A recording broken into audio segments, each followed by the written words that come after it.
Who was the richest man? I'm so mad at you, I could jump down your throat and stomp your liver.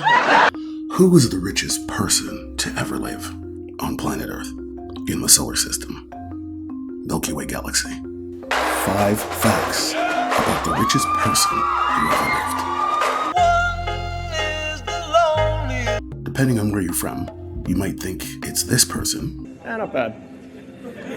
Room for improvement. Or her. All right, open your boxes. 1, 2, 3. Or him. I am the richest man ever to live. Never mind about that one. You may have heard of Mansa Musa. First and foremost, you have to remember, history is a living thing. History grows and changes over time. Sometimes, whole sections of history are discounted because of a variety of reasons. My word is law. There are some historians who say that Africans did not write anything down and only had an oral history. To that, I say,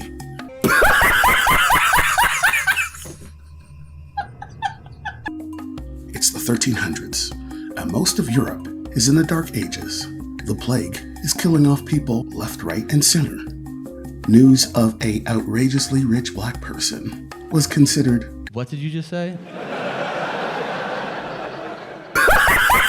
The year is 1337. I mean, actually, it's 1324, but 1337 sounded cooler. What? As a Muslim, you have to make at least one trip to Mecca. And if you're Mansa Musa, you basically pack up your entire kingdom and make the 2,700-mile pilgrimage, which took a year. And that's how you arrive in style.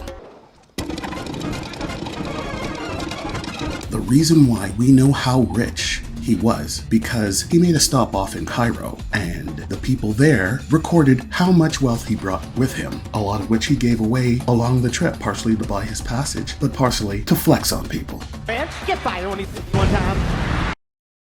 He had 12,000 workers, quote unquote. That's right, black people had slaves too, just like everybody else who had money in the world. But over in other countries, they called them different things. A vassal is still a slave. A serf is still a slave. So, each of these 12,000 workers carried 4 pounds of gold each, and he also had 80 camels carrying between 50 and 300 pounds of gold each. Mansa gave away so much gold in the area around Mecca and Cairo that he caused a 10-year gold recession in the cities of Cairo, Medina, and Mecca because the sudden influx of gold devalued the precious metal in the region. I love gold. Some people say he didn't go to Mecca for entirely religious reasons, and considering that nobody knew of his wealth outside of the Mali Empire until he made his Hajj, it kind of makes sense. But as any good Muslim has to do, he did make the pilgrimage. 3. Now let's back off on the actual pilgrimage to talk a little bit about the area of West Africa that Mansa Musa ruled. The Mali Empire was formerly the Ghana Empire, and just like everywhere else in the world, the kingdom that had the biggest army and the best army had the most valuable and fertile land in the area. It's also important to note that back then, this area of Africa wasn't all desert, and in fact was extremely fertile farming and grazing land. This region of Africa had so much gold, you could basically pick it up off of the ground. And he had the people. Trade was a significant part of his income. He also used his fleet to explore the Atlantic Ocean. That's right, around the same time everybody else was. Musa used the money to create grand structures and employed the best architects, city planners, and artists to promote himself as a cultural leader and built edifices to his kingdom. During his reign, Mansa Musa built a mosque every Friday. That would be like the Pope building a church every weekend. Can you imagine that? This is probably the most famous mosque that he has built that still exists today.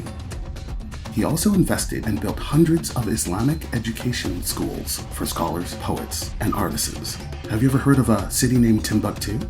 Yeah, he funded a lot of development there too. So how much was this guy actually worth? Adjusting for inflation, his fortune is estimated at $400 billion. $400 billion. $400 billion. Dollars. He had no shareholders, and so he basically owned all of that himself. He ruled Mali for 20 years and died in 1332. Goodbye. It's so hard. And his son inherited everything. The money hang with me. That's all for this episode. There is so much research and different source material on this person, so I'll probably end up doing another video on him. Once again, thanks for watching. Like and subscribe in order to support this camera so I can do more of this. I think this is very fun, and hopefully you're enjoying the ride as well. This is Professor G. Thanks for watching. Help me! Help me!